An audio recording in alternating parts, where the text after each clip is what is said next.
اسلام میں پورے داخل ہو جاؤ اور شیطان کے پیچھے نہ چلو، وہ تو تمہارا کھلا دشمن ہے۔ پھر اگر تم احکام روشن پہنچ جانے کے بعد لڑکھڑا جاؤ تو جان رکھو کہ اللہ غالب ہے، حکمت والا ہے۔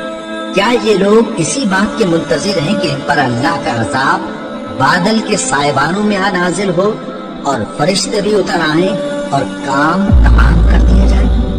اور سب کاموں کا رجوع اللہ ہی کی طرف ہے۔ اے پیغمبر، بنی اسرائیل سے پوچھو کہ ہم نے ان کو کتنی کھلی نشانیاں دی، اور جو شخص اللہ کی نعمت کو اپنے پاس آنے کے بعد بدل دے تو اللہ سخت عذاب کرنے والا ہے۔